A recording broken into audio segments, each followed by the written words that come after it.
कृष्ण प्रेष्ठाय भूतले श्रीमते राधा गोविंद गोस्वामी नामिने।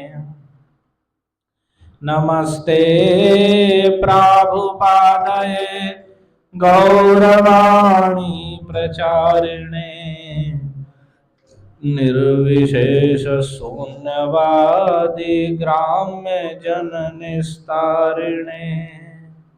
नमः ओं विष्णुपादाय कृष्ण प्रेष्ठाय भूतले श्रीमते भक्तिवेदांत स्वामी इति नामिने।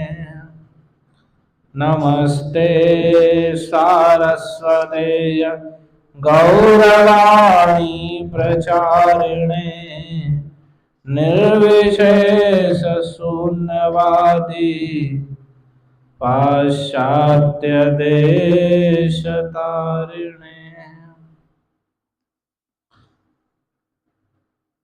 श्रीचैतन्यमनोभीष्टं स्थापितं येन भूतले स्वयं रूपः कदा मह्यं ददाति स्वपदान्तिकम्। वन्देऽहं श्रीगुरोः श्रीयुतपदकमलं श्रीगुरून् वैष्णवांश्च श्रीरूपं साग्रजातं सहगण रघुनाथान्वितं तं सजीवं साद्वैतं सावधूतं परिजनसहितं कृष्णचैतन्यदेवं श्रीराधा कृष्णपादान् सहगणललिता श्रीविशाखान्वितांश्च। हे कृष्ण करुणा सिंधो दीनबंधो जगत्पते गोपेश गोपिका कांत राधा कांत नमोस्तुते। तप्त कांचन गौरांगे राधे वृंदावनेश्वरी वृषभानुसुते देवी प्रणमामि हरिप्रिये। नमो महावदान्याय कृष्ण प्रेम प्रदायते कृष्णाय कृष्ण चैतन्य नाम्ने गौरत्विषे नमः। जय श्री कृष्ण चैतन्य प्रभु नित्यानंद श्री अद्वैत गदाधर श्रीवासादि गौर भक्त वृंद। हरे कृष्णा कृष्णा कृष्णा हरे हरे हरे राम राम राम हरे हरे। ओम नमो भगवते वासुदेवाय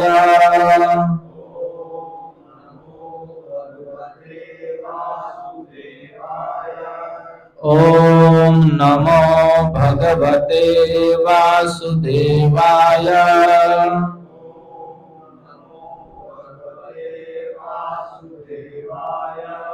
ओम नमो भगवते वासुदेवाय।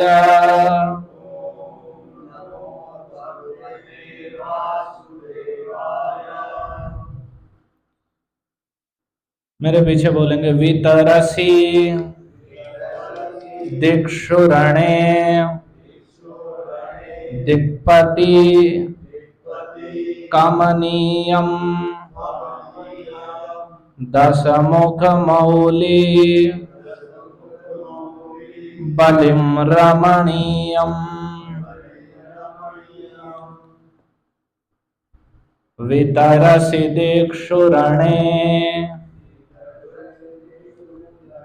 दिक्पति कमनीयम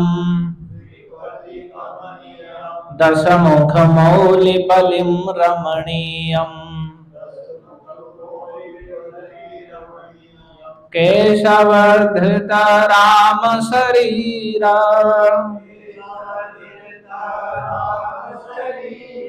जय जगदीश हरे जय जगदीश हरे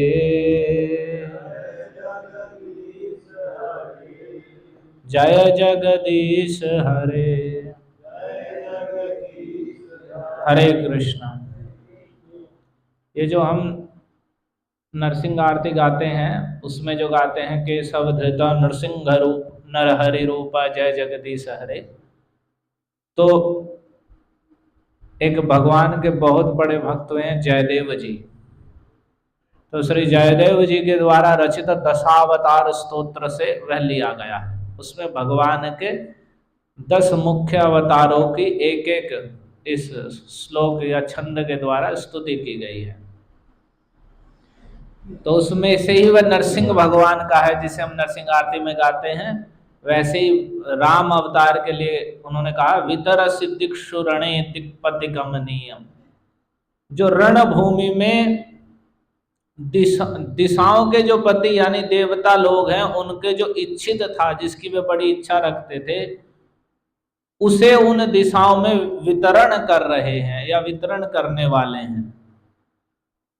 क्या दशमुख मौलि बलिम रमणीयम, जैसे देवताओं को भेंट अर्पित करते हैं, बलि बलि का अर्थ होता है भेंट, और जो लेकिन वैसी भाषा में हम बलि मतलब पशु बलि ही समझते हैं।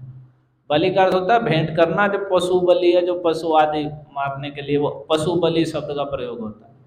तो दशमुख मौलि बलिम रमणीयम, 10 मुख जो 10 मुखों वाला रावण है उसके सिरों की बलि जो उनके लिए बड़ी रमणीय है, प्रिय है, उसको उन सभी देवताओं को जिसकी वे इच्छा करते हैं उसे वितरण करने वाले हैं दिशाओं में, यानी अपने बाणों के द्वारा उसके सिर दिशाओं में वितरित करने वाले हैं। तो केशव धृत राम शरीर जय जगदीश हरे, वही केशव जिन्होंने राम शरीर को धारण किया है या राम रूप धारण करने वाले जगत के ईश्वर भगवान हरि की जय हो जय हो। तो आज विजयदशमी का पावन अवसर है जिसे कल लोगों ने मना लिया है। तो विजयदशमी जैसे कल प्रभु जी की चर्चा हुई थी, तो विजयदशमी उत्सव का मतलब है कि जब भगवान के द्वारा सभी सुग्रीव को कहा गया सीता जी की खोज करने, और सभी वानर गए और हनुमान जी पता करके लंका में जाकर पता करके आए, और उन्होंने पहले सुग्रीव को बताया और फिर भगवान के पास गए तो उनसे बताया कि मैंने सीता जी को देखा है। तो उनकी बात सुनकर इस आश्विन मास के शुक्ल पक्ष की 10वीं तिथि को भगवान राम ने वहां से युद्ध के लिए विजय की, विजय का अर्थ है प्रस्थान किया, कि आज शुभ तिथि है युद्ध में विजय प्राप्त करने के लिए, तो आज से ही हम लंका की ओर प्रस्थान करते हैं युद्ध करने के लिए। तो आज के दिन भगवान वानर सेना को लेकर रावण पर चढ़ाई करने के लिए चले। तो लेकिन उसमें फिर ये बात हुई कि लोग कह रहे हैं कि हुए, और फिर रावण को मार के और फिर दीपावली के दिन आ गए। तो वैसा नहीं है। ये जो और समी वृक्ष के नीचे से चले, भगवान समी वृक्ष के नीचे बैठे हुए थे, और जब वहां आए विष्णु धर्मोत्तर में हरि भक्ति विलास में वर्णन किया है। और उसको मनाने का तरीका ये नहीं है जो लोग सोचते हैं कि भाई रावण का पुतला बनाया और आग लगा दी, पटाखे पटका दिए और बस खुश हैं, ये हो गया विजयदशमी। नहीं, विजयदशमी की विधि है भगवान चैतन्य महाप्रभु ने भी भक्तों को साथ की है कि सभी भक्त लोग, जो विष्णु धर्मोत्तर में हरि भक्ति विलास में वर्णित है कि भक्त लोग भगवान राम के श्री विग्रह को लेकर के, और जो वैष्णव गण हैं, कोई भालू कोई वानर, उनकी सेना का वैसा रूप बनाएंगे और वैसे चलते हुए उन्हें समी वृक्ष के नीचे लेकर जाएंगे, और समी वृक्ष के नीचे ले जा करके और वहां से फिर कुछ गीली मिट्टी साथ में लेकर आएंगे, और उधर से ऊपर रथ पे बैठा कर भगवान को, और पीछे सब वानर सेना और भालू और रीछ सब वैसा रूप करके, और श्री रामचंद्र की जय हो, राम राज्य आ गया है, सारे असुर सारे राक्षस जितने वैरी थे सब मारे गए हैं। इस प्रकार से जय करते हुए जय श्री राम जय श्री राम जय श्री राम। तो इस प्रकार से करते हुए सभी भक्त आएंगे और फिर आकर के फिर भगवान को उच्च सिंहासन पर बैठाकर फिर भगवान के आरती पूजा करेंगे और फिर भगवान का जो भी भगवान को अर्पित किया गया उसे प्रसाद रूप में ग्रहण करेंगे, वस्त्र प्रसाद इत्यादि। तो ये विधि है, इस प्रकार से किया जाना चाहिए विजयदशमी। वो मिट्टी को स्थापित करेंगे, लेकर आएंगे, वो भी पूजा की विधि के लिए और विस्तार से उसमें वर्णित है। तो इसी दिन भगवान ने प्रस्थान किया था, लेकिन सारे युद्ध को आज के दिन के रूप में ही मना लेते हैं कि भाई भगवान ने आज के प्रस्थान किया और फिर रावण इत्यादि को मारा। तो उसके बाद फिर समुद्र के तट पर गए और वहां समुद्र पर फिर पुल बांधा और उसके बाद जो आने का समय है, जैसे कल भी इस पर चर्चा हुई थी कि दीपावली के दिन भगवान आने को हम कहते हैं। दीपावली तिथि मुख्य रूप से लक्ष्मी जी का जागरण है, शुभ तिथि है कार्तिक मास में, और दीपावली के दिन ही माता यशोदा ने भगवान कृष्ण को उखल में बांधा था, दामोदर। तो इसलिए पूरे कार्तिक में दामोदर अष्टकम गाया जाता है। दीप दिखाने का महत्व तो पूरे कार्तिक में ही है, पूरे कार्तिक में दीप जलाए जाने चाहिए, लेकिन दीपावली के दिन दीपों की एक रेखा बना करके और वहां लक्ष्मी जी की पूजा करके लक्ष्मी जी का जागरण किया जाता है, और किस सुबह से शाम तक उपवास इत्यादि रख के, तो वो विधि है। तो वो पहले से ही है दीपावली। और भगवान के आने का जो आनंद रामायण में वर्णन है उसके अनुसार 14 वर्ष पूरे करके भगवान माघस्य सिद्ध पंचम्याम प्राप्ते पंचदशेब्दके प्रभाते भरतो याम्ये ददर्श पुष्पकम खगम। जब पुष्पक विमान पर बैठकर आ रहे हैं, और पहले हनुमान जी को भेज दिया गया था भरत जी को बताने के लिए कि आ रहे हैं, तो भरत जी ने देखा, इसमें लिखा है माघ मास की, माह के महीने की शुक्ल पक्ष की पंचमी तिथि में प्रभात में ब्रह्म मुहूर्त के समय 15वें वर्ष में भगवान उन्होंने अयोध्या में पुष्पक विमान को आकाश में देखा। यानी माघ मास के शुक्ल पक्ष की पंचमी तिथि को, 15वें वर्ष के माघ मास के शुक्ल पक्ष की पंचमी को प्रातःकाल ब्रह्म मुहूर्त में भरत ने पुष्पक विमान को आकाश में देखा। उस समय भगवान वहां आए अयोध्या में। तो ये कह के 15 दिन में युद्ध ये समाप्त हो गया और फिर दीपावली पा लिए, तो वैसा नहीं है, वो तो लंबा। हाँ, तो माघ का महीना जब आता है तो उस समय उसमें वर्णन है आनंद रामायण के वर्णन के अनुसार। तो भगवान के आने की वो तिथि है, और ये आज प्रस्थान किया विजयदशमी पर रावण पर विजय प्राप्त करने के लिए, बड़ी शुभ तिथि जानकर। तो और मनाने का तरीका भी ये है कि इस प्रकार से भक्तों कीर्तन करते हुए और जयकार लगाते हुए भगवान की, और इस प्रकार से उत्सव मनाया जाना चाहिए। लेकिन वैसा ना करके, और उसमें भी कहने एक भक्त के कि लोग रावण को फूंक रहे हैं, लेकिन क्या ये राम के 1-2 गुण भी रखते हैं जो फूंक रहे हैं कि अब जो स्वयं ही रावण है वही रावण को फूंक रहे हैं, जिनकी खुद की प्रकृति जैसी रावण की है कि वो मांस भोजी है, विद्वेषी है, सभी से द्वेष करता है या अपने बल आदि के द्वारा दूसरे, उसका नाम ही रावण इसलिए, लोक रावण रावण, पूरे लोक को रुला दिया था रावण ने अपना इतने अत्याचार इतने उत्पात करके, तो वो रावण है। तो वैसे जो दूसरे भी लोग सभी उसी प्रकृति के हैं, तो वही रावण को फूंक रहे हैं, रावण ही रावण को फूंक रहे हैं। तो जो राम के भक्त हैं या राम के अनुयायी हैं या राम के कुछ गुण रखते हैं, तो वही तो फूंकने के अधिकारी हैं वास्तव में। हाँ, तो इसलिए वो मर के हर साल आ जा रहा है। चलो जो भी है, पर तो इसके विषय में हम थोड़ा ये भी सुनते हैं कि जब भगवान ने वहां पर श्रीमद् भागवत में वर्णित है कि जब सारी वानर सेना ने जाकर लंका को चारों ओर से घेर लिया उसके, और सभी चारों ओर से उसे तोड़ना फोड़ना शुरू कर दिया, जैसे हाथी किसी नदी में प्रवेश करके उसे हिला दें, इस प्रकार से संपूर्ण वानर सेना ने घुसकर लंका को ऐसा कर दिया। और जब रक्षों के पति रावण ने देखा तो उसने निकुंभ, कुंभ, धूम्राक्ष, दुर्मुख, सुरांतक, नरांतक और अपने पुत्र बृहस्पति, अतिकाय, विकंपन आदि को और सबको उसने एक एक करके भेजा और सबके सब मरते गए और मरते गए। और फिर बाद में उसने समहिनोदथ कुंभकर्णम, फिर बाद में कुंभकर्ण को भेजा, कुंभकर्ण भी मारा गया। ताम यात उदान प्रतनामसि शूल चाप प्राशष्टि सप्त सरतो उमर खड्ग दुर्गाम। और फिर भगवान अब सेना सहित, जो पूरी असुरों की सेना जो अनेक प्रकार के आयुधों से युक्त थी, त्रिशूल, धनुष, तलवार, शक्ति, तोमर, खड्ग, इन सब से और बड़ी दुर्गम थी, उसे सुग्रीव, लक्ष्मण, हनुमान, गंधमाद, नील, अंगद, ऋक्षराज, जामवान, पनस आदि के साथ भगवान उससे युद्ध करने के लिए फिर गए। तो वे सारे जो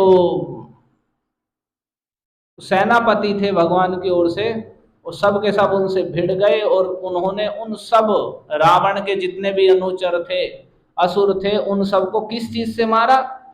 उनके पास तो अस्त्र शस्त्र का वर्णन है और इसमें कह रहे हैं जगनुट द्रुमई गिरि गदे शुभिर अंगदाद्या। अंगद आदि ने द्रुमई पेड़ों को उखाड़कर, पेड़ों को लेकर के, और गिरी पर्वतों को, और गदे गदा से, और इशुभी और बाणों से, भगवान राम लक्ष्मण बाण चला रहे हैं और वे सब उन्होंने अपने पर्वत और पत्थर बड़े बड़े और पेड़ उखाड़ उखाड़ करके उनसे युद्ध कर रहे हैं। तो उन सब ने, जितने भी रावण ने सब भेजे थे, उन सब को नष्ट कर दिया।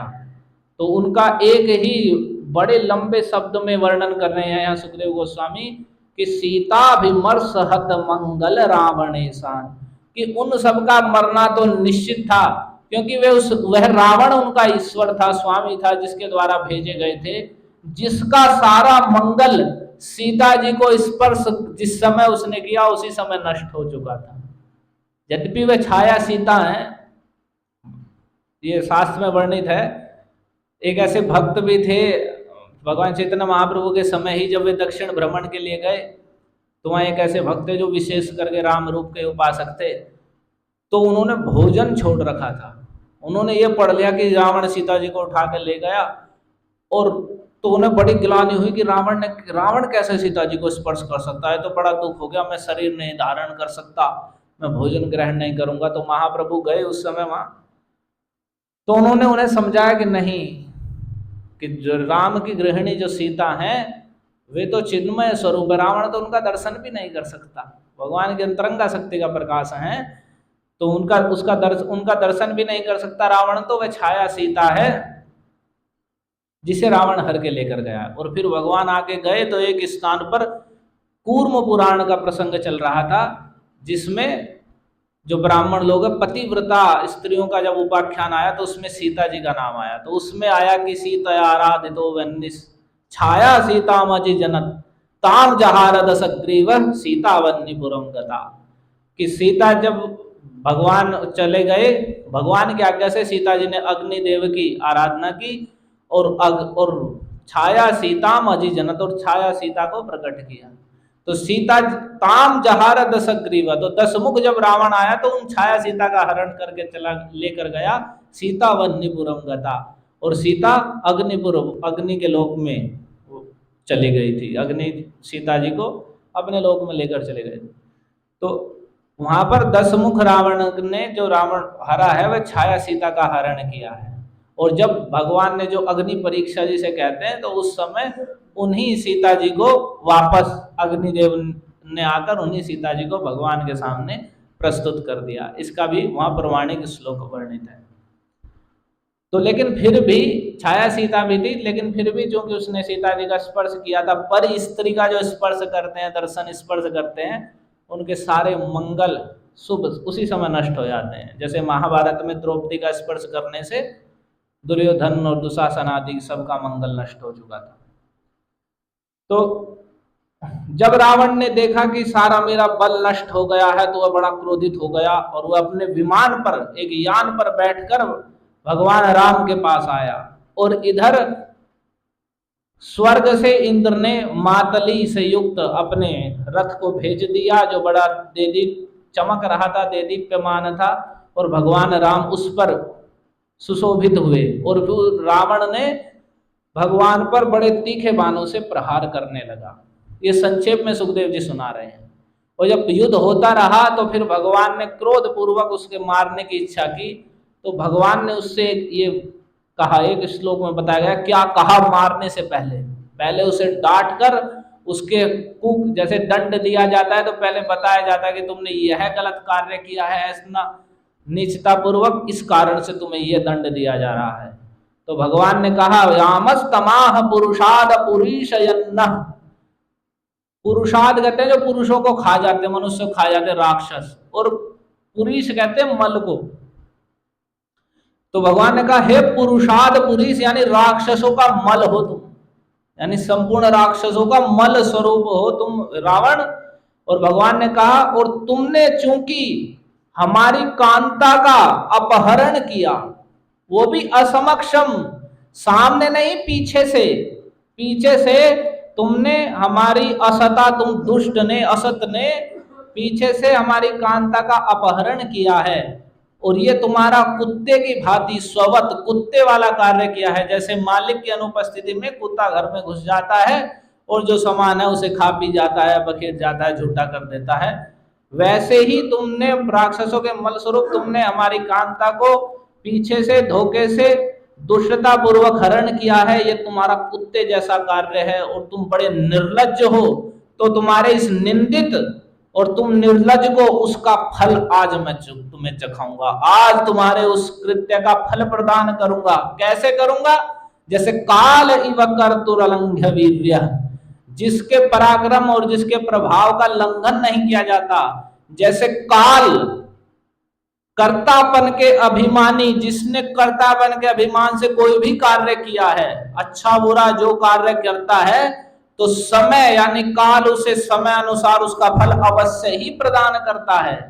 कोई भी व्यक्ति अपने किए हुए कार्यों का फल अवश्य ही भोगेगा, अच्छे बुरे जो भी कार्य कर रहा है।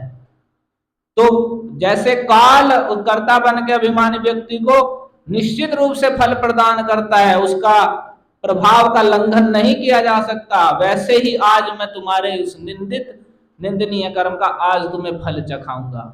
और ऐसा एवं क्षिपन, ऐसा उसे झिड़कते हुए, डांटते फटकारते हुए, धनुषि संधित मुत्ससर्ज, भगवान ने धनुष पर बाण का संधान किया हुआ था, और बाणम उत्ससर्ज बाणम सवज्रमिव तद्धृदयम विभेद, और उस बाण को उन्होंने उस पर चला दिया और वज्र की भांति वह बाण उसकी छाती में लगा और उसके हृदय को भेद दिया, उसके हृदय को फाड़ दिया। और फिर कह रहे सोसित वमन दस मुखर, वो आकाश में था, विमान पर बैठा हुआ था रावण, तो सोसृग वमन, वह खून उगलता हुआ, अश्रिग की उल्टी करता हुआ, 10 मुखई 10 के 10 सिरों से खून हुबकता हुआ, न्यपतत विमानात, विमान से नीचे की ओर गिर पड़ा। हा हेति जलपति जने सुकृति विरक्ता, जिस समय रावण को वह बाण लगा और वह खून से उल्टी करता हुआ धड़ाम से ऊपर से नीचे गिरने लगा, तो नीचे जितने भी रावण के सब जो अनुचर थे, सब के सब हाय हाय हाय करने लगे। तो उनके ऊपर ही वह उस ऐसी जल्पना करते हुए जनों के ऊपर वह ऐसे रावण भगवान के बाण का प्रहार होने पर अपने 10 मुखों से खून उगलता हुआ उस विमान से नीचे गिर पड़ा। और यहाँ तुलना कर रहे हैं सुकृति व रिक्ता है, जैसे स्वर्ग में जो पुण्य कर्मा है स्वर्ग में पहुंच जाते हैं और पुण्य क्षीण होने पर उन्हें स्वर्ग से ढकेल दिया जाता है, छोड़ना नहीं चाहता जीव स्वर्ग से, तो उसे जबरदस्ती जो वहां के देवगण हैं जिनका वो कार्य है, तो उसे पुण्य खत्म हुए और वहां से वे सब ढकेल देते हैं नीचे मृत्यु लोक में। जैसे जिस होटल में जब तक पैसे होते हैं तो वे कर्मचारी ही सर सर करके सेवा करते हैं, और पैसे खत्म हुए, पैसा नहीं दिया तो वही कर्मचारी, नहीं करोगे तो वही गार्ड पकड़ के बाहर निकाल देता है। तो वैसे ही रावण अपने जैसे पुण्य क्षीण व्यक्ति स्वर्ग से गिर पड़ता है, उस विमान से उल्टा सिर करके खून उबकता हुआ 10 मुखों से नीचे गिर पड़ा। उसके सारे अनुचर हाय हाय करके चिल्ला रहे थे। और जैसे ही रावण गिरा तो लंका से यातु धान्य सहस्र, हजारों राक्षसों की स्त्रियां मंदोदरिया समम, मंदोदरी के सहित जो रावण की पत्नी थी उस रणभूमि में उस स्थान पर प्ररुदत्त जोर जोर से रोती हुई वहां वहां पर दौड़ी हुई आने लगी, और स्वान स्वान बंधु परिस्वज्जा, और अपने अपने जो उनके बंधु पति पुत्र आदि सब थे उनका सबको पकड़ पकड़ के आलिंगन करने लगी। वे कौन थे? तो लक्ष्मणेश विरर्दितान, जो भगवान लक्ष्मण के बाणों के द्वारा सब मरे मरे हुए पड़े थे, उन्हें पकड़ पकड़ के गले से लगाकर रुरुदुस्व स्वरम धीना घ्नन्ति आत्मानमात्मना, जोर जोर से दीन होकर रोने लगी। सुस्वरम, बहुत भारी स्वर हो गया, इतना रोआ राटा, जैसे मचना कहते हैं वैसे इतना जोर जोर से सब रोने लगे, और अपने आप ही अपने आप को पीटने लगी। और यहां पर बड़ी सुंदर एक बात यहाँ मंदोदरी कहने लगी, उस समय जब रावण मर गया, अगर हा हतास्म वयम, रावण की बहुत सी पत्नियां थी, वे सब रावण के पास आ गए, उसे पकड़ने लगी, रोने लगी, अपने आप को अपने ही छाती को पीटने लगी और कहने लगी, हा हतास्म वयम नाथ लोक रावण रावण। एक समय ऐसा था पूरा संसार तुमसे भयभीत था, रोता था, पूरे संसार को रुलाने वाले हे रावण, आज हम मारी गई हे नाथ, कम यायात शरणम लंका त्वद विहीना परार्दिता। ये लंका अब किसकी शरण में जाएगी, जिसका इतना वैभव था, सब कुछ था, देवता भी भयभीत होते थे, किसकी शरण में जाएगी? तुमसे विहीन हो गई है, शत्रु के द्वारा ये पीड़ित हो रही है, कहां जाएगी अब ये पूरी लंका? और फिर कहने लगी, नैवम वेद महाभाग भवान काम वसम गता, कि हे महाभाग, आप बड़े भाग वाले थे, इतने श्रेष्ठ ऋषि कुल में, और उसमें तुम्हारा जन्म भी हुआ सब कुछ, लेकिन आप काम के वशीभूत हो गए। ये महाभाग्यवान होने पर सोने की लंका थी, सारा वैभव था, और तुम काम के वशीभूत हो गए। हे महाभागवान, नहीं जान पाए तुम, नैवम वेद तेजोनुभावम सीताया, सीता के तेज का प्रभाव तुम नहीं जान पाए, क्योंकि तुम काम के वशीभूत हो गए थे, तुम नहीं जानते थे कि सीता पतिव्रता श्रोमणी स्त्री है। सामान्य रूप से पर स्त्री को देख दर्शन करना काम की दृष्टि से और स्पर्श करना बड़ा भारी पाप है, सारे मंगल को शुभ को नष्ट कर देता है। तो तुमने तो पतिव्रताओं की जो परम आदर्श हैं उन सीता जी को स्पर्श करने की चेष्टा की, तो तुम नहीं जान पाए तेजा अनुभावम सीताया, सीता के तेज के अनुभाव की क्या उसका फल होगा, ये नहीं जान पाए। ये ननी तो दशा मिमाम, जिस कारण से ही तुम्हारी ये दशा हो गई, इस दशा को तुम प्राप्त हो गए हो, जिसने जाके कैलाश पर्वत को हिला दिया। शिव जी वहां बैठे हुए हैं तो कैलाश को हिला दिया, ऐसा बलशाली रावण, उसके ये वज्र आदि का प्रभाव भी जिस पर कुछ प्रभाव नहीं करता था, वह रावण धराशायी पड़ा है, मृत पड़ा है। तो उसको ही मंदोदरी कह रही है, तुम नहीं जान पाए, काम के वशीभूत हो गए थे। तो कामांधो नैव पश्यति, कामांध व्यक्ति अपना शुभ अशुभ कुछ नहीं देखता है। तो तुम सीता के प्रभाव को नहीं जान पाए, इसी कारण से इस दशा को प्राप्त हो गए हो। और देखो, कृतैसा विधवा लंका, अब ये लंका तुमने विधवा कर दी है, कोई इसका रक्षक पति पालक नहीं है। और वयम च कुल नंदन, हे कुल नंदन, अपने कुल को प्रसन्न करने वाले, और हम भी आपने अब विधवा कर दी, अपने ही कर्मों के कारण हम भी विधवा हो गई हैं। और तुम्हारे इस कुकर्म का ये फल हुआ देह कृतोन्नम गिद्धाणाम, और ये अब ये जो तुम्हारा देह है इतना विशाल, जिस पर इतना गर्व था, ये तो तुमने गीधों का भोजन बना दिया है। जिसके बल, शरीर का तो बल था वो, जिसके बल को लेकर इतने मग्न थे, वह देह तो अब गीधों का भोजन बन के रह गया है। और पाप कर्मों के कारण आत्मा नरक हेतवे, और आत्मा जो है नरक के लिए चली गई है, नरक के लिए कर दी है। ये तुम नहीं जान पाए, काम के वशीभूत होकर सीता के तेज को, पर स्त्री के स्पर्श के दोष को नहीं समझ पाए, उसी कारण से तुम्हारी ये दशा हुई है। तुम्हारी सारी पूरी विधवा हो गई है, हम तुम्हारी सारी स्त्रियां विधवा हो गई हैं, और ये तुम्हारा देह गीधों का भोजन बन गया है, मल बन जाएगा, और आत्मा नरक है तवे, और आत्मा तो नरक में जाएगी इन कर्मों के कारण।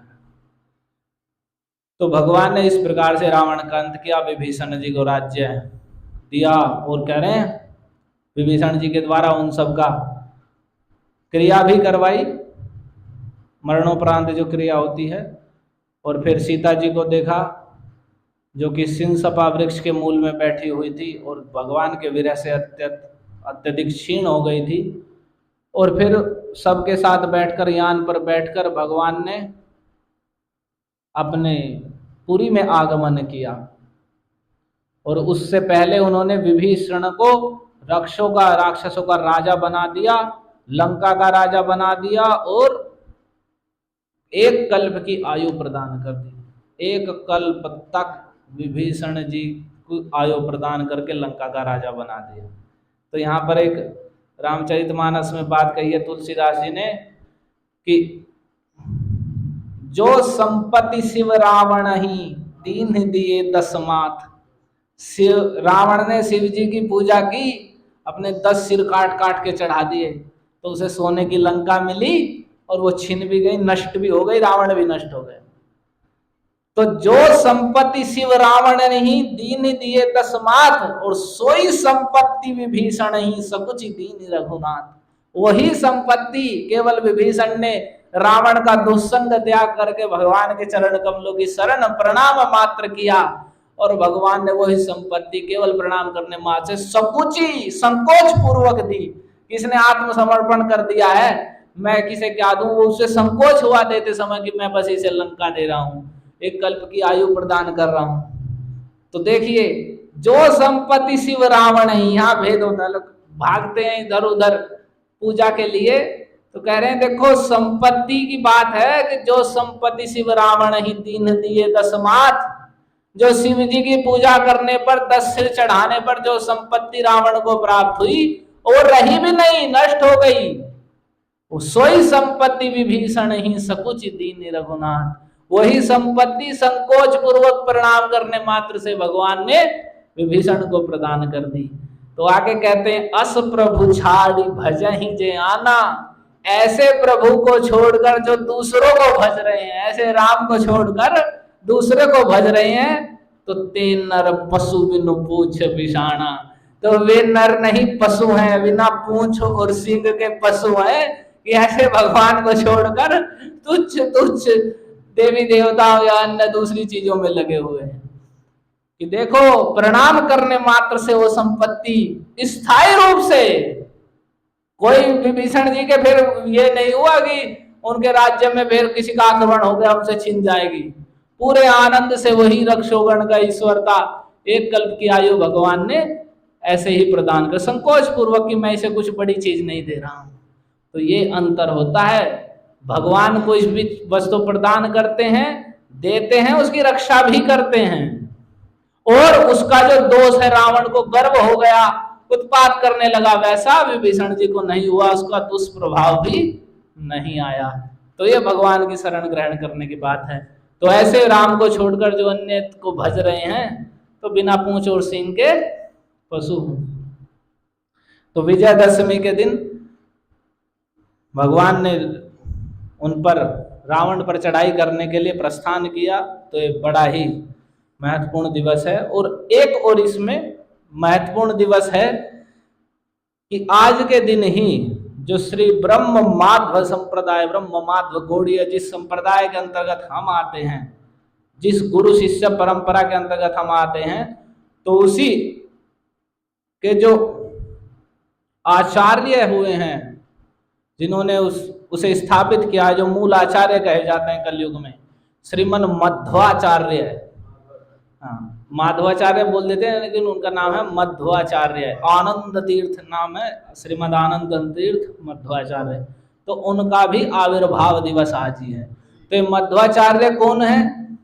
तो जो रामलीला में हनुमान जी हैं, जो कृष्ण लीला में भीमसेन हैं, मुख्य वायु के अवतार, वे ही कलयुग में वैसे ही विष्णु की सर्वश्रेष्ठ महिमा और विष्णु भक्ति को स्थापित करने के लिए मध्वाचार्य के रूप में है, श्रीमन मध्वाचार्य के। तो उनका भी आविर्भाव दिवस आज ही है।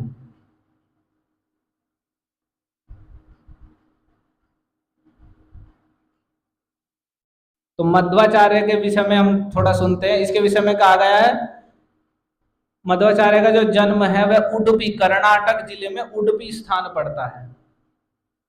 तो उडुपी के निकट ही एक पाज का क्षेत्र है, वहां परशुराम जी के द्वारा तीर्थ बसाए गए थे। इस पर्वत को, विमानगिरी पर्वत को, उस 4 भागों में विभक्त करके उस पर धनुष तीर्थ, गदा तीर्थ आदि 4 तीर्थ बनाए गए थे। तो उसी स्थान पर, पाज का नामक स्थान में ही मध्वाचार्य का आविर्भाव हुआ। थोड़ा सा हम विस्तार से सुनते हैं उनके जन्म के विषय में। अलौकिक इनका आचरण है बड़ा।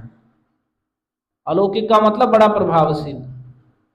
समय तो हो रहा है, थोड़ा सा सुन लीजिए 10 मिनट। तो उडुपी कर्नाटक जिले में समुद्र के तट पर पड़ता है, वहीं श्रीमन मध्वाचार्य का आविर्भाव हुआ। यहाँ परशुराम जी के द्वारा परशु तीर्थ, धनुष तीर्थ, बाण तीर्थ और गदा तीर्थ 4 कुंडों का निर्माण किया था। तो उसमें ही एक राम भोज नामक एक राजा ने अहिछत्र प्रदेश से वहां 120 ब्राह्मणों को कुटुंब सहित बसाया था। तो वे भिन्न भिन्न स्थानों पर बसे थे उसके ही। तो जो बीच में बसे थे उन्हें मध्य गेहवासी कहने लगे। कुछ पूगवन, कुछ लिकुछ वन के इन स्थानों पर बस गए। और जिस स्थान पर बसे उसी के स्थान से उनका वंश उसी नाम से कहलाने लगा। तो उसमें ही जो मध्य गे में एक बड़े सदाचार परायण नारायण भट्ट नामक एक निर्धन ब्राह्मण वास करते थे। जो हम सुनते हैं प्राय कि निर्धन ब्राह्मण, प्राय में ही सुनते हैं कि निर्धन ब्राह्मण थे। इसका कारण यह था कि ब्राह्मण दूसरे कुछ भी कार्य नहीं करते थे। पहले केवल शास्त्र की मर्यादा, जो जिस वर्ण का है उसी कार्य को करेगा, नहीं करते थे। कोई जो छोड़ता था वो अधपतित माना जाता था। तो वो केवल भिक्षा आदि पे निर्भर होना और अपना वेद शास्त्र का अध्ययन करना, उसे ही उन्हीं कार्यों को करते थे। तो जो भिक्षा आदि के द्वारा, दान आदि के द्वारा प्राप्त हो गया, उससे ही जीवन यापन करते थे। या सुलोंछ वृत्ति की, जो गेहूं या धान जो भी लगाया गया और उस वहां से खेत से उठा लिया गया, उसके पीछे जाकर, जैसे खेत से बाल चुगना कहते हैं ना, उसे इकट्ठा करके और उसके द्वारा जीवन यापन करना। तो ये सिलोंच वृत्ति, इसका श्रेष्ठ ब्राह्मण इसका भी पालन करते थे। तो उनमें ही एक सत्य, ये नारायण भट्ट नामक एक ब्राह्मण वास करते जो बड़े सदाचार परायण थे। उनकी पत्नी थी वेदवती, वेद विद्या। तो वे अपने कुल देवता शेष साई भगवान विष्णु की आराधना करते थे। उनके 2 पुत्र हुए, दोनों के दोनों मृत्यु को प्राप्त हो गए। तब उन्हें बड़ा दुख हुआ। तो उन्होंने सुंदर पुत्र, और जो मरे ना, ऐसे ना मर जाए जन्म लेकर, जिए, ऐसे पुत्र की प्राप्ति के लिए भगवान की आराधना की। कैसी आराधना की? 12 वर्ष तक दोनों पति पत्नी ने केवल दुग्ध पान करके, केवल दूध का पान करके 12 वर्ष तक रहे और शेष साई विष्णु की आराधना की। तो जब ऐसी आराधना की तो भगवान बड़े प्रसन्न हुए और उनकी इस कठोर तपस्या से प्रसन्न होकर जो ही भगवान मान लिया फल देना चाहते थे, तो उसी समय ये केवलाद्वैतवाद रूपी, जो पहले भी चर्चा हुई कि जीव ही ब्रह्म है और जो ब्रह्म है परमेश्वर है, वो तो निराकार है, निर्विशेष है, और जो विष्णु है ये भी, ये जो है ये सत्वगुण स्वरूप हैं। मतलब भगवान की परमेश्वरता आदि ना करके इस परमेश्वर निराकार है, रूप आदि से रहित है, और जीव ही ब्रह्म है। जीव माया में फंस के यहाँ जीव जैसा जान पड़ रहा है, मुक्त होके जीव और ब्रह्म सब एक हो जाते हैं। तो ऐसा जो मत था, ये केवलाद्वैतवाद, मायावाद रूपी, भारत में फैला हुआ था। शंकराचार्य का उसी समय पहले घुस गए थे, तो यही मत प्रचारित था। तो भगवान कृपा करने के लिए सभी जीवों पर, भगवान ने उनके ही घर में एक उस जो जीवों को भगवान से विमुख ले जाने वाला है, ऐसे मत को भी नष्ट करने के लिए, जो प्राचीन काल में मुख्य वायु जो अंजना के गर्भ से हनुमान के रूप में आए हैं और उन्होंने रामचंद्र के महात्म्य का प्रचार किया है, और द्वापर युग में पांडु पत्नी कुंती का आश्रय लेकर वैष्णव श्रेष्ठ भीमसेन के रूप में आए हैं। वही 28वें कलयुग में वेद व्यास द्वारा रचित संपूर्ण शास्त्रों को द्वारा प्रतिपादित यथार्थ तत्वों का सज्जनों को उपदेश देने के लिए पाज का क्षेत्रवासी मध्य गेह कुल में उत्पन्न नारायण भट्ट की सहधर्मिणी वेदवती का आश्रय लेकर वे ही मुख्य वायु अवतीर्ण हुए। उनका उस समय नाम रखा उनके पिताजी ने वासुदेव। तो उसके विषय में शास्त्र का सिद्धांत भी है कि भीष्म पितामह ने जब 5 पांडवों को उपदेश कर रहे थे शांति पर्व में मोक्ष धर्म का, सरसैया पर लेटे हुए, तो उन्होंने कहा था कि कलयुग के 4000 वर्ष बीतने पर पांडवों का पुनः इस जगत में आविर्भाव होगा। तो मध्वाचार्य इतने बड़े आचार्य हुए, कोई ही ग्रंथ बचा है जिस पर उनकी टीका टिप्पणी नहीं है। इतने बड़े बड़े ग्रंथ है, सब पर महाभारत तात्पर्य निर्णय, रामायण तात्पर्य निर्णय, भागवत तात्पर्य निर्णय, गीता तात्पर्य निर्णय, हजारों की संख्या में उनके ग्रंथ हैं उनके द्वारा रचित।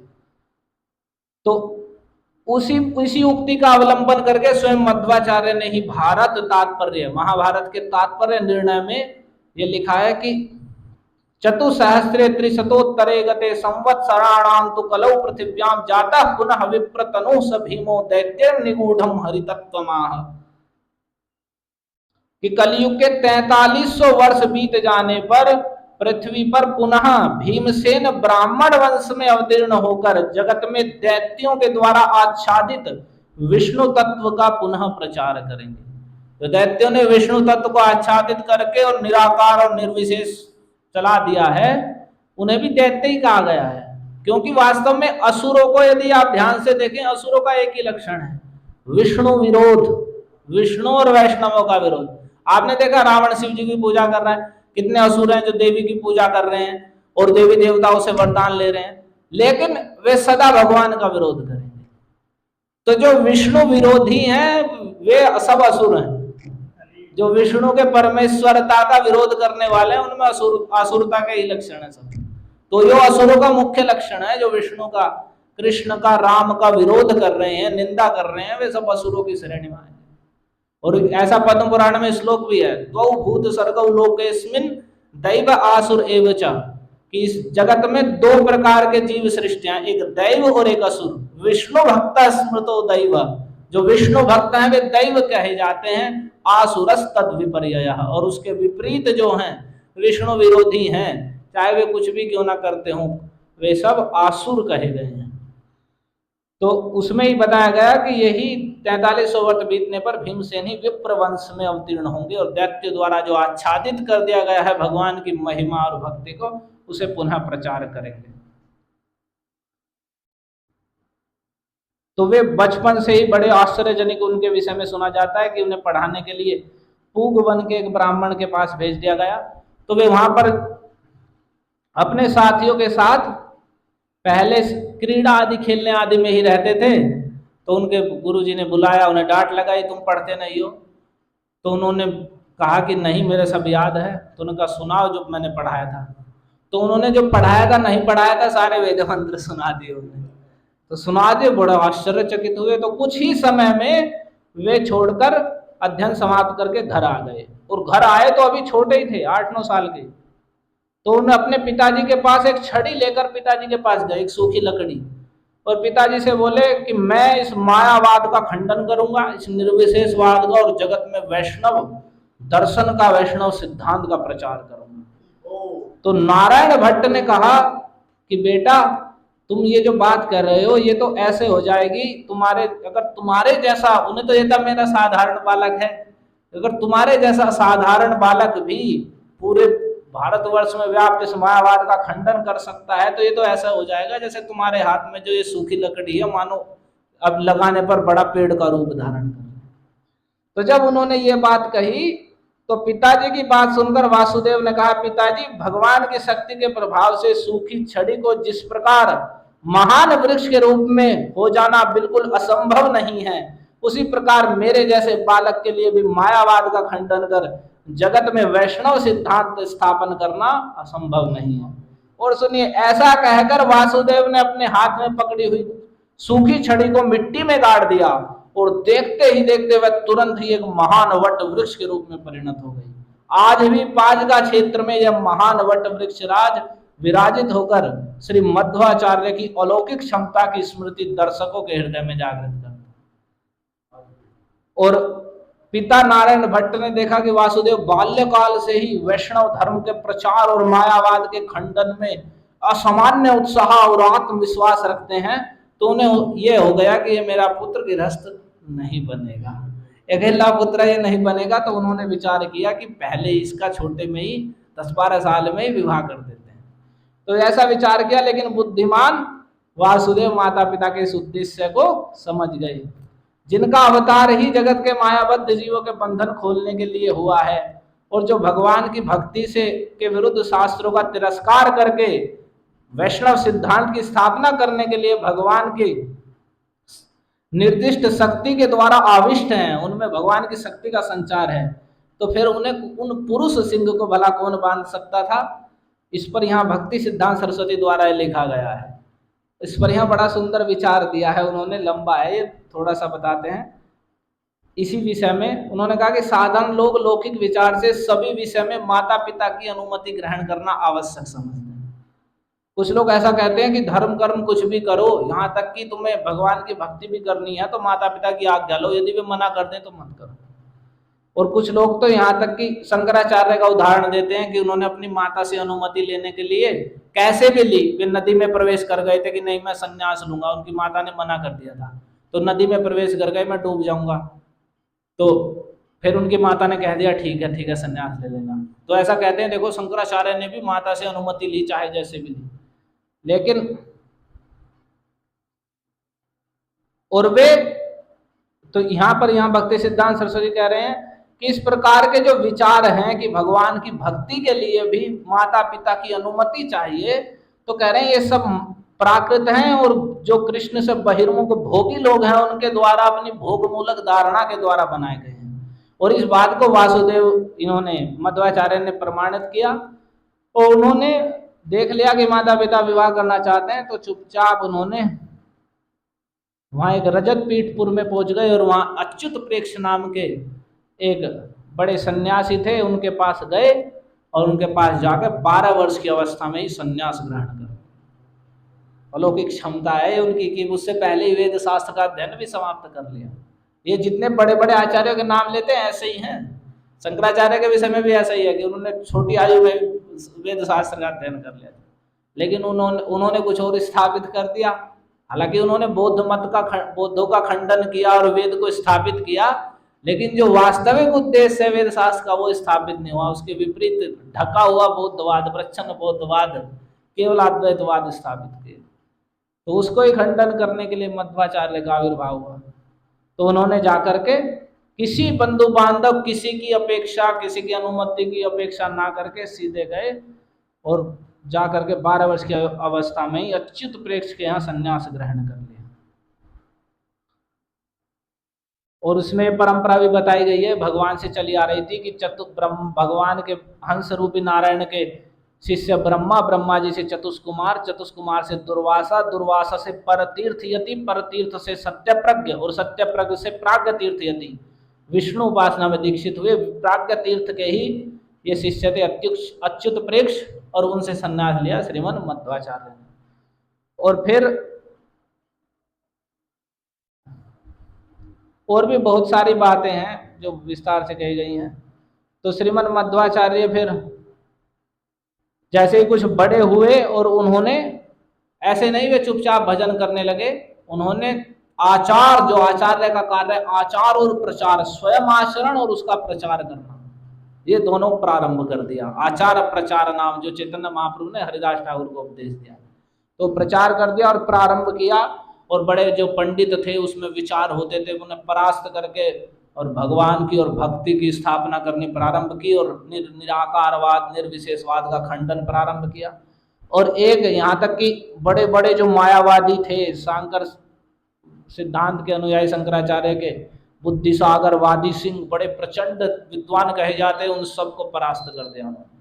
और एक शंकराचार्य का ही दूसरा अवतार विद्यारण्य शंकर थे, उन्हें भी, उनके साथ भी जब विचार हुआ उनका भी उन्होंने खंडन किया, और शुद्ध रूप से, और उनके द्वारा जो स्थापित सिद्धांत था वह शुद्ध द्वैत कहलाया।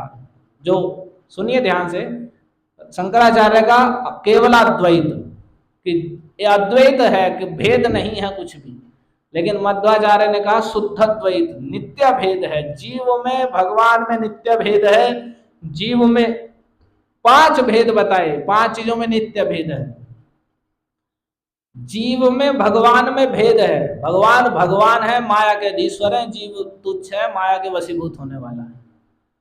और जीव में भी भेद है। मैं अलग जीव हूं, आप अलग जीव हैं, ये अलग जीव है। जैसे हम मनुष्य हैं वैसे तो सब एक ही, लेकिन अलग अलग हैं। तो ऐसे ही अलग जीव अलग अलग है, उसकी भिन्न सत्ता है। हर जीव अलग है, एक नहीं है सब। और जीव में जड़ में भेद है। ये जड़ वस्तु जो है, इसमें जो माया कल्पित जो जगत है, जो चेतन जीवात्मा, इसमें भी भेद है। और जड़ जड़ में भी भेद है। एक जड़ वस्तु अमृत है, माया जड़ संसार की वस्तु है अमृत। चाहे स्वर्ग भी हो, स्वर्ग भी संसार में ही आता है। तो अमृत खाने से अमर हो जाता है और विष खाने से मर जाता है। तो जड़ जड़ में भी भेद है। तो 5 भेद नित्य, और ईश्वर में और जड़ में भेद है। तो ये 5 भेद नित्य हैं। तो मध्वाचार्य के सिद्धांत एक श्लोक में ही मैं आपको बताता हूं, इसके बाद ही बंद करेंगे। जो संक्षेप में सारी बात है, और उसी बात को भगवान चैतन्य महाप्रभु ने उपदेश दिया है, किसी विषय में उत्कर्ष दिया है। और मध्वाचार्य ने ही ये भागवत से स्थापित किया कि ये ते चांस कलापुंसा कृष्णस्तु भगवान स्वयं। अन्य सभी अवतार भगवान के अंश और कला अवतार हैं, कृष्ण स्वयं भगवान है। लेकिन उनके द्वारा उपासना में ऐश्वर्य वही है कि रुक्मिणी सत्यभामा सहित गोपाल कृष्ण आराधनीय है। कृष्ण ही आराधनीय है, लेकिन उसमें ऐश्वर्य भाव है। जो व्रज की उपासना है वैसा प्रकाश उन्होंने विस्तारित नहीं किया भगवान की आज्ञा इच्छा के अनुसार। वो भगवान चैतन्य महाप्रभु के रूप में आए, उन्होंने वह जो व्रज की जो श्रेष्ठ उपासना है, कैसे व्रज गोप गोपियों का अनुगत्य करके नंद नंदन कृष्ण का भजन होता है, उसे प्रकाशित किया। तो इन्हीं कुछ विषयों में उत्कर्ष है।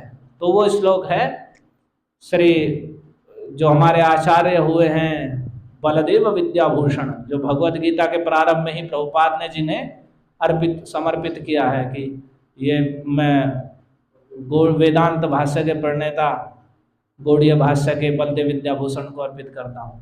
तो उन्होंने ही प्रमेय रत्नावली ग्रंथ लिखा है, जिसमें संक्षेप में जो प्रमेय हैं, जो सिद्धांत हैं, उन्हें संक्षेप में, प्रमेय रत्न है उनके संक्षेप में बताया है। तो उसमें ही पहले ही उन्होंने इसमें बता दिया, श्री मध्वः प्राह विष्णु, श्री मध्वाचार्य ने बताया विष्णु परतमम, जो विष्णु तत्व हैं वे परतम हैं, उनसे वे ही सबसे परे हैं, सब कुछ उनके अनुगत ही है, उनसे बढ़कर कुछ नहीं है। तो विष्णु तत्व ही, विष्णु श्री कृष्ण ही परतम है, परमेश्वर हैं, उनसे ऊपर कुछ नहीं है। और अखिलामनाय वेद्यम, और संपूर्ण जो वेद शास्त्र है उसके द्वारा वे ही जानने योग्य हैं। और विश्वम सत्यम, और जो विश्व है ये सत्य है। सत्य का मतलब शंकराचार्य ने कहा कि जो विश्व है ये मिथ्या है नहीं है, माया के कारण बस दिखाई पड़ रहा है। वास्तव में जगत नाम की कोई चीज ही नहीं, जगत असत्य है। लेकिन इन्होंने कहा नहीं, जगत सत्य है लेकिन नश्वर है, जगत स्थायी नहीं है लेकिन जगत नित्य है। और भेदंच, और भेद भी सत्य है।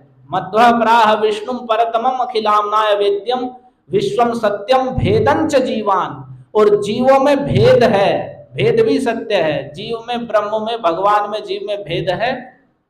और जीवान हरिचरण जुषस, और जीव क्या है? जीव ब्रह्म का अंश नहीं है कि ब्रह्म ही जीव के रूप में है फिर वो ब्रह्म हो जाएगा। जीव भगवान के सेवक हैं। और तारतम्यंच तेषाम, और उनकी तरता तमता है, यानी जीवों में श्रेष्ठता और निम्नता है। बद्ध जीव है और मुक्त जीव है, ऐसा जीवों में भी परस्पर उच्च नीचता है। एक मुक्त जीव है जो वैकुंठ जगत में भगवान की सेवा करते हैं, बद्ध जीव जो जड़ जगत में माया के द्वारा त्रिताप भोगते हैं। तो तारतम्यंच तेषाम, और मोक्षम, जो बद्ध जीव हैं उनके लिए जो मोक्ष कहा जाता है, मोक्ष का अर्थ ब्रह्म में लीन होके ब्रह्म हो जाना नहीं है। मोक्षम विष्णु अंग्रिलाभम, विष्णु के चरण कमलों की प्राप्ति का नाम मोक्ष है। वो प्राप्त कैसे होता? तदमल भजनम तस्य हेतुम, और उनका अमल भजन, निर्मल भजन ही उस विष्णु के, कृष्ण के चरण कमलों की प्राप्ति रूपी जो मोक्ष है उसको प्राप्त कराने वाला है। निर्मल भजन, निर्मल भजन क्या? जिस भजन में भुक्ति, मुक्ति, सिद्धि आदि की कामनाएं से जो दूषित नहीं है, जो केवल भगवान की प्रसन्नता ही एकमात्र उद्देश्य करके जो कृष्ण की भक्ति की जा रही है, वैसे निर्मल भजन से कृष्ण के चरण कमल रूपी मोक्ष की प्राप्ति होती है। और इन सब बातों का प्रमाण क्या है? कोई भी बात के लिए प्रमाण होना चाहिए। तो कह रहे हैं प्रमाणम प्रत्यक्षादित्रयं चेत। जो 3 प्रमाण कहे गए हैं, एक है सबसे मुख्य प्रमाण है श्रुति, जो शास्त्र के द्वारा हमें प्राप्त होता है, जो नित्य सिद्ध है, और फिर प्रत्यक्ष, और फिर अनुमान। फिर शास्त्र के द्वारा सुनकर उन वस्तुओं को प्रत्यक्ष देखकर अनुभूत करके और अनुमान के द्वारा कुछ विषय को समझ के, ये 3 प्रमाण हैं। और प्रत्यक्षादित्युपदिशति हरि कृष्ण चैतन्य चंद्र, और भगवान हरि श्री कृष्ण चैतन्य चंद्र जो साक्षात हरि हैं, वे इन्हीं तत्वों का उपदेश करते हैं। भक्ति विनोद ठाकुर कहते हैं कि चैतन्य महाप्रभु ने हमें आज्ञा दी है कि श्रीमन मध्वाचार्य के द्वारा जो हमें 9 सिद्धांत, प्रमेय सिद्धांत बताए गए हैं, प्रत्येक भक्त को उनका पालन करना चाहिए, उन्हें समझना चाहिए। भगवान कृष्ण परमेश्वर है, परतम है, और सारे वेद शास्त्र में उनकी ही महिमा गाई गई है, और वेद शास्त्र के द्वारा उन्हें ही जाना जाता है। ये विश्व सत्य है, वास्तव में ये जगत है, माया कल्पित है, लेकिन नश्वर है, और भेद भी सत्य है। जीव में भगवान में नित्य भेद है, और जीव में जड़ में भगवान में, इस जड़ जगत में नित्य भेद है। और जो जीव हैं वे भगवान के सेवक हैं, वे ब्रह्म नहीं है, वे भगवान के सेवक हैं, और वे बद्ध और मुक्त भेद से उनमें परस्पर तारतम्य है, भेद है। बद्ध जीव हैं और मुक्त जीव हैं, उस प्रकार से जीवों में भी परस्पर भेद है। और मोक्ष का अर्थ है कृष्ण के चरण कमलों की प्राप्ति, और वह कृष्ण के चरण कमलों की प्राप्ति योग, साधना, ध्यान, तपस्या से नहीं, निर्मल कृष्ण भजन से होती है। और इसमें प्रमाण वेद शास्त्र हैं, श्रुति, प्रत्यक्ष, अनुमान, ये प्रमाण हैं। और इन्हीं उपदेशों को भगवान श्री कृष्ण चैतन्य ने दिया है। इनका प्रत्येक भक्त को चाहिए कि इनका विशेष रूप से पालन करे। वैष्णव सिद्धांत माला ग्रंथ में भक्ति विनोद ठाकुर ने इनका संक्षेप में और बड़ा ही सुंदर वर्णन किया है। तो आज विजयदशमी के अवसर पर श्रीमन मध्वाचार्य का आविर्भाव दिवस भी है। संक्षेप में हमने उनके विषय में सुना, और भगवान ने आज के दिन ही विजय के लिए, रावण पर विजय करने के लिए, युद्ध के लिए प्रस्थान किया था। हरे कृष्णा कृष्णा कृष्णा हरे हरे, हरे राम राम राम हरे हरे। रावणारी भगवान श्री रामचंद्र की जय। श्रीमनानंद तीर्थ मध्वाचार्य की जय। श्री कृष्ण चैतन्य महाप्रभु की जय। श्रील प्रभुपाद की जय। हरे कृष्ण।